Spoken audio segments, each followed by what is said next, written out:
నమస్తే, నేను సతీష్. సాక్షి straight talk స్వాగతం. ఈరోజు స్ట్రైట్ టాక్లో మనతో పాటు మాట్లాడేందుకు ఆంధ్రప్రదేశ్ రాష్ట్ర పర్యాటక శాఖ మంత్రి ఆర్కే రోజా ఉన్నారు. ఆమెతో మాట్లాడే ప్రయత్నం చేద్దాం. నమస్తే మేడం.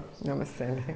ఎందుకు ఎమ్మెల్యేలను మారుస్తున్నారు, ఎందుకు మంత్రులు మారుస్తున్నారు, ఎందుకు సమన్వయకర్తలను మారుస్తున్నారు అనేది ఒక ప్రశ్న వైఎస్ఆర్ కాంగ్రెస్ పార్టీలో ఉంది, బయట పార్టీలో కూడా ఉంది. కారణం ఏంటి జగన్మోహన్ రెడ్డి గారి మార్పులు చేర్పులకి? 175కి 175 కొట్టాలి అని చెప్పి జగన్మోహన్ రెడ్డి గారు డిసైడ్ అయ్యారు. ఆ వ్యూహంలో భాగంగానే ఈ మార్పులు చేర్పులు అన్నీ కూడా. కానీ ఈరోజు పచ్చ ఛానల్లో ఏడుపు చూస్తుంటే నాకు నవ్వొస్తుంది. సార్, మార్చాల్సింది ఎమ్మెల్యేలను కాదు, అసలు జగన్మోహన్ రెడ్డినే మార్చేయాలి. అసలు ఎక్కడైనా ఆఫీసర్లకు ట్రాన్స్ఫర్లు ఉంటాయి కానీ ఎమ్మెల్యేలకు ట్రాన్స్ఫర్లు ఏంటని చంద్రబాబు నాయుడు, లోకేష్, పవన్ కళ్యాణ్ అందరూ విమర్శిస్తున్నారు. ఈరోజు ఎక్కడ నించున్నా కూడా వైఎస్ఆర్సీపీ క్యాండిడేట్లు గెలుస్తారు. ఈరోజు జగనన్న జెండా అజెండా ఉంటే చాలు, క్యాండిడేట్లు గెలవటానికి రెడీగా ఉన్నారు. ఆ విషయం వాళ్ళు తెలుసుకోవాలి. అంతా దొంగలంతా ఊళ్ళు పంచుకున్నట్టుగా పవన్ కళ్యాణ్, లోకేష్, అలాగే బాలకృష్ణ, చంద్రబాబు నాయుడు ఏదో జగన్మోహన్ రెడ్డి గారిని పొడి చేస్తాము, కిందికి దించేస్తాము, తరిమేస్తామన్నారు కదా. ముందు 175 చోట్ల క్యాండిడేట్లు పెడితేనే కదా, ముందు ఆ పనిలో ఉండండి. సార్, రోజాకి సీట్ లేదు, రోజాని సీటు మార్చేస్తారు, మంత్రి రోజా అవుట్, మంత్రి రోజాకి ఈసారి సీట్ లేదు, మంత్రి రోజా ఓడిపోతారు. ఈ రోజు ఈ ప్రాసెస్ మొదలైనప్పటి నుండి ప్రతిరోజు ఎల్లో మీడియాలో ఇదే ప్రచారం జరుగుతుంది. ఏంటి రీజన్ అంటే? ఓకే, నగిరిలో నేను ప్రజలకు అందుబాటులో ఉన్నానా లేదా, ప్రజలకి అభివృద్ధి చేశానా లేదా, సంక్షేమాన్ని అందించానా లేదా, నాకు సీటు ఉందా లేదా అని నగిరికి వస్తే తెలుస్తుంది. మాకు సీటు ఇచ్చినా ఇవ్వకపోయినా జగన్మోహన్ రెడ్డి గారు ముఖ్యమంత్రి అయితే మేము సర్వీస్ చేయడానికి అన్ని రకాలుగా మాకు అర్హతలు పొందగలుగుతాం.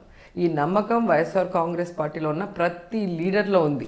So Pawan Kalyan already TDP పొత్తు పెట్టుకుంది. ఇప్పుడు ప్రశాంత్ కిషోర్ని తాజాగా తీసుకొచ్చింది తెలుగుదేశం పార్టీ. ప్రశాంత్ కిషోర్ చంద్రబాబు నాయుడుతో భేటీ అయ్యారు. లోకేష్ ప్రత్యేక విమానంలో ప్రశాంత్ కిషోర్ని తీసుకొచ్చారు. ఎందుకంటారు మరి, ఏం జరగబోతుందంటారు? ఇదే ప్రశాంత్ కిషోర్ గతంలో వచ్చినప్పుడు వైఎస్ఆర్ కాంగ్రెస్ పార్టీతో ఉన్నప్పుడు లోకేష్ ఎన్ని మాటలు మాట్లాడారో మీరు ఒకసారి గుర్తు చేసుకోండి. ఆ రికార్డ్, వాయిస్ రికార్డ్, ఆయన మాట్లాడిన మాటలు ఒకసారి వేసుకుంటే మీకే అర్థమవుతుంది. ఇతను ఓట్లు తీసేసేదానికి వచ్చాడు, ఇతను వచ్చి ఫ్రాక్షన్ రాజకీయాలు చేయడానికి వచ్చినాడు అంటే ఇప్పుడు మీరు అదే చేయడానికి తీసుకొచ్చారా? జగన్ గారు మనసుతో పనిచేస్తున్నారు. ఈ రాష్ట్ర ప్రజల్ని సొంత కుటుంబ సభ్యులుగా భావిస్తున్నారు. ఈ రాష్ట్రంలో ప్రజలకి ఏం కావాలని అనునిత్యం ఆలోచిస్తున్నాడు. కాబట్టే ఈరోజు మీకు చూస్తే మెడికల్ ఫీల్డ్లో కానీ, విద్యారంగంలో కానీ ఎన్ని పెనుమార్పులు తీసుకొచ్చారో మన కళ్ళారా చూస్తున్నాం. అలాగే మీరు చూస్తే ఈరోజు సురక్ష కార్యక్రమంతో ప్రజలకు అవసరమైన 11 రకాల సర్వీసులను అందించారు. ఆరోగ్య సురక్ష ద్వారా మన ఇంట్లో మన కుటుంబ సభ్యులకి మనం ఏ విధంగా దగ్గరుండి మెడికల్ టెస్టులు చేయించి, వాళ్ళకి ఆపరేషన్లు చేయించి, వారికి రెస్ట్ ఇచ్చి, వారికి ఒక ఆరోగ్యాన్ని అందజేస్తామో ఆ విధంగా చెయ్యి పట్టుకొని పేదవాడిని నడిపించే కార్యక్రమం చేస్తున్నారు. అలాంటి జగనన్నని వదులుకోవాలని ఎవరు అనుకోరు. ఆ విషయం చంద్రబాబు నాయుడు తెలుసుకోవాలి. సో పవన్ కళ్యాణ్, చంద్రబాబు నాయుడు నాన్ లోకల్కి నాన్ లోకల్కి ఎన్నిక జరగబోతుందని చెప్పి మీరు మాట్లాడుతున్నారు, ముఖ్యమంత్రి గారు మాట్లాడుతున్నారు. ఈ ఎలక్షన్లో అసలు నాన్ లోకల్ అన్న వాదన ఎందుకు వస్తుందంటారు?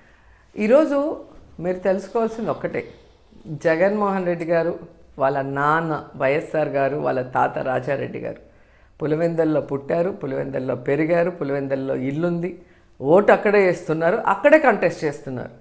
కానీ లోకేష్ ఎక్కడ పుట్టాడు, ఎక్కడ కాపురం చేస్తున్నాడు, ఎక్కడ కంటెస్ట్ చేస్తున్నాడు? అలాగే పవన్ కళ్యాణ్ ఎక్కడ పుట్టాడు, ఎక్కడ కంటెస్ట్ చేస్తున్నాడు, ఎక్కడ ఓటు వేస్తున్నాడు? చంద్రబాబు నాయుడు ఎక్కడ పుట్టాడు, ఫ్యామిలీ ఎక్కడుంది, ఎక్కడ కంటెస్ట్ చేస్తున్నాడు? ఈ తేడా చాలదు.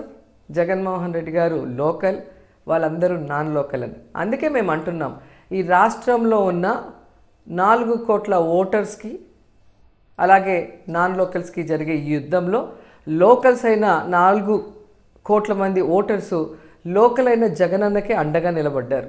యువగలం పాదయాత్ర సందర్భంగా లోకేష్ ఒక స్టేట్మెంట్ ఇచ్చారు. ఈ రాష్ట్రంలో ఉన్నటువంటి వైఎస్ఆర్ కాంగ్రెస్ పార్టీని 151 అడుగుల లోతుకి పాతి పెడతానని చెప్పి లోకేష్ ఒక స్టేట్మెంట్ ఇచ్చారు. లోకేష్ ఎప్పుడైతే ఈ యువగళం పాదయాత్ర స్టార్ట్ చేశారో మీరే చూశారు. ఏ విధంగా అది యువగళం కాదు, యమగళం అనేది ప్రూవ్ అయింది. తారక రత్న ఆన్ ద స్పాట్ చనిపోయారు. సో ఆయన వేసిన ప్రతి అడుగు కూడా తెలుగుదేశం పార్టీని పాతాళానికి తీసుకెళ్ళింది. జగన్మోహన్ రెడ్డి గారు గత ఎన్నికల్లో 2019 151 గెలిచారు. ఈసారి 175కి 175 గెలవబోతున్నారు. లోకేష్ పాదయాత్ర ముగిసిన తర్వాత చంద్రబాబు నాయుడుకి ఒక గిఫ్ట్ ఇచ్చారు. ఏం గిఫ్ట్? ఒక ఎర్ర పుస్తకాన్ని ఇచ్చారు. ఆ ఎర్ర పుస్తకంలో మీలాంటి వైఎస్ఆర్ కాంగ్రెస్ పార్టీ మంత్రుల పేర్లు, సిఐడి ఆఫీసర్ల పేర్లు, చంద్రబాబుకి రిమాండ్ విధించినటువంటి జడ్జిల పేర్లు, ఆ తర్వాత వైఎస్ఆర్ కాంగ్రెస్ పార్టీకి సహకరించేటువంటి అధికారుల పేర్లు రాసిచ్చి వీళ్ళందరికీ అధికారంలోకి వచ్చిన తర్వాత తాట తీస్తామని చెప్పేసి ఒక వార్నింగ్ ఇచ్చారు. దీన్ని ప్రజలు గమనిస్తూనే ఉన్నారు. అంటే అధికారం మా చేతికి ఇస్తే అందరినీ కొడతాం, కేసులు పెడతాం, జైల్లో పెడతామని చెప్పటమే తప్ప ప్రజలకు మేము ఇది చేస్తాం అది చేస్తామని చెప్పిన దాఖలాలు లేదు. అదే జగన్మోహన్ రెడ్డి గారు పాదయాత్ర చేసినప్పుడు ప్రతి ప్రాంతంలో ప్రతి వర్గం వాళ్ళు చెప్పింది నోట్ చేసుకున్నారు. దానికి అధికారంలోకి వచ్చాక ఏం చేయబోతున్నాడో వాళ్ళకి భరోసానిచ్చారు. వచ్చిన తర్వాత అది చేయటం జరిగింది. అలా కాకుండా ఈరోజు మమ్మల్ని కొడతాము, సిఐడి అధికారులు కొడతాము, జడ్జిల్ని తిడతాము, అఫీషియల్స్ని తిడతామంటే ఎంతవరకు కరెక్ట్? సో దీన్ని బట్టే ప్రజలకు అర్థమవుతుంది వీళ్ళకి ప్రజల మీద అభిమానం లేదు, ప్రజలకి మంచి చేయాలన్న చిత్తశుద్ధి లేదు, కేవలం అధికార దాహం, లేదంటే ఈ విధంగా నిరంకుశ పరిపాలనతో, ఏ విధంగా ఆధిపత్యంతో అందరినీ అణగదొక్కాలనుకుంటున్నారు. ఇలాంటి వాటి వల్ల ఈ రాష్ట్రానికి కానీ రాష్ట్ర ప్రజలకి ఉపయోగం ఉండదు అనేది ప్రజలు గమనిస్తున్నారు. సో గతంలో ఇదే పవన్ కళ్యాణ్ లోకేష్ మీద ట్వీట్లు చేశారు, ఆరోపణలు చేశారు. నా తల్లిని 10 కోట్లు పెట్టి లోకేషే తిట్టించాడని చెప్పేసి అన్నారు. ఇప్పుడు అన్నీ మర్చిపోయాడు అంటారు. అదే అంటున్నాను కదా, ఈరోజు తన తల్లి కానీ, తన అన్న కానీ, తన జన సైనికులు కానీ ఎవరైనా కూడా గుండెలు పగిలి ఏడ్చే సమయం అది. ఎందుకంటే ఎక్కడో నించొని ఏదో ప్యాకేజ్ కోసం మాట్లాడేది వేరు, ఒకే స్టేజ్ మీద కూర్చొని ఒక పనికి మాలిన లోకేష్, తన తల్లిని తిట్టించిన లోకేష్, అన్ని ఛానల్స్లో ఏ విధంగా డిస్కషన్లు తన తల్లి గురించి బ్యాడ్గా పెట్టించిన లోకేష్ని ఈరోజు పొగుడుతూ చప్పట్లు కొడుతూ మాట్లాడుతున్నాడు అంటే ఇంకా ఆ పవన్ కళ్యాణ్ తల్లి ఎలా కుమిలిపోయి ఉంటుందో ఒకసారి మీరు ఆలోచించుకోండి. అంటే పవన్ కళ్యాణ్కి చంద్రబాబు నాయుడు లాగా సెంటిమెంట్స్ లేదు, ఎమోషన్స్ లేదు. ఆయనకు కావాల్సింది ప్యాకేజ్. ఆ ప్యాకేజ్ కోసం తల్లినైనా, అన్ననైనా, ఎవరినైనా, జన సైనికులనైనా, ఆయన సామాజిక వర్గాన్నైనా తాకట్టు పెడతారనేది ఈరోజు స్పష్టంగా అర్థమవుతుంది. సో జగన్మోహన్ రెడ్డి గారు గతంలో పాదయాత్ర చేసి అధికారంలోకి వచ్చారు, ఆ హామీలు అమలు చేస్తున్నారు. ఇప్పుడు లోకేష్ పాదయాత్ర చేస్తారు. జగన్మోహన్ రెడ్డి గారి పాదయాత్రని లోకేష్ పాదయాత్రని కంపేర్ చేస్తారా? ఎవరైనా కంపేర్ చేసి చూస్తారంటారు? అసలు ఇద్దరికి కంపేర్ చేయటం కూడా జగనన్నను అవమానించినట్టే నేను అనుకుంటున్నాను.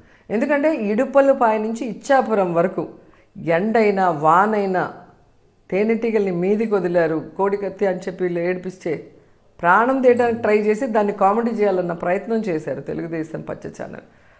అలా ఎన్ని దాడులు చేసినా, ఎంత అవమానించినా, ఎంత విషం చిమ్మినా కూడా ఆయన పట్టించుకోలేదు. నేనున్నది నా తండ్రిని అభిమానించే ప్రజలకు మంచి చేయాలి, నా తండ్రి లేని లోటుని రాష్ట్రంలో నింపాలి, ఈ పేదవాళ్ళకి అండగా ఉండాలన్న ఒక్క చిత్తశుద్ధితో ఇవన్నీ భరిస్తూ ఆయన దాదాపుగా 3600 కిలోమీటర్ల పైగా నడవటం జరిగింది. మళ్ళీ అలా ఇలా నడవలేదు, morning to evening every day time to time ఇచ్చిన రూట్ మ్యాప్లో కరెక్ట్గా ప్రజలతో మమేకమవుతూ వాళ్ళు చెప్తున్న ప్రతిదీ నోట్ చేసుకుంటూ ఈవినింగ్ అందరు లీడర్స్తో డిస్కస్ చేసి ఈ సమస్యలకి మనం భవిష్యత్తులో ఏం చేయాలి అని చెప్పి నెక్స్ట్ డే సాక్షిలో దాన్ని ప్రచురించడం జరిగింది. ఈరోజు ఈ సమస్యలు చూశాను, నేను వస్తే ఇది చేస్తానని క్లియర్గా చెప్పటం అనేది ప్రజల మీద ఎంత చిత్తశుద్ధి ఉంది. తను అధికారంలోకి వస్తే ప్రజలకి సంక్షేమం, అభివృద్ధి ఎలా చేయాలి, వాళ్ళ కష్టాన్ని ఎలా దూరం చేయాలనేది చాలా స్పష్టంగా భరోసా ఇచ్చారు కాబట్టి ప్రజలు ఆయనకి అండగా నిలబడ్డారు. కానీ ఈరోజు లోకేష్ పాదయాత్ర చూసారా, పక్కన మనిషి చచ్చిపోతుంటే పట్టించుకోకుండా ఎకిలి చేష్టలు చేసుకుంటూ పోయాడు. అండ్ ఒకరోజు పొద్దున 9 గంటలకు వెళ్తాడు, ఒకరోజు మధ్యాహ్నం 5కి వెళ్తారు. నా కాన్స్టిట్యున్సీలో అయితే ముందు రోజు 6 గంటలకు వస్తే నెక్స్ట్ డే సాయంత్రం 6 గంటల వరకు మనుషులు లేక టెంట్లో కూర్చో ఉన్నాడు. ప్రజలు లేరు, కార్యకర్తలు లేరు, నాయకులు లేరు. ఆయన పాదయాత్ర చూడండి, సొంత జిల్లా చిత్తూరు జిల్లాలోనే ఈ పరిస్థితి అంటే వేరే చోట ఎలా ఉంటుందో ఒకసారి ఆలోచించండి. అండ్ 400 రోజులు 4000 కిలోమీటర్లు నడుస్తానని చెప్పిన పెద్ద మనిషి పులిని చూసి నక్క వాత పెట్టుకున్నట్టు జగనన్నలా పాదయాత్ర చేయాలనుకున్నాడే కానీ అలా చేసే దమ్ము, ధైర్యం కానీ మంచి మనసు కానీ ప్రజలకు మంచి చేసేయాలనుకుంటేనే కదా అది చేయగలం. అవి ఏవి కూడా లోకేష్కి లేదు అనేది అర్థమైంది. ఏదో 200 రోజులు చేశామని మొన్న మాటల్లో విన్నాను. 200 రోజుల్లో 200 సార్లు బ్రేక్ కొట్టిన ఏకైక లీడర్ అంటాం కూడా వేస్ట్ ఇలా లోకేష్ని. ఎందుకంటే దాన్ని పాదయాత్ర అనే కన్నా ఏదో సరదాగా టైంపాస్కి అప్పుడప్పుడు వచ్చిపోయాడని చెప్పడమే కరెక్ట్ అనిపిస్తుంది. కాబట్టి వైఎస్ఆర్ ఫ్యామిలీకి మాత్రమే ప్రజల మీద ప్రేమ అభిమానం ఉంది అని ఆనాడు వైఎస్ఆర్ గారు ప్రూవ్ చేసుకున్నారు, ఈరోజు జగనన్న ప్రూవ్ చేసుకున్నారు.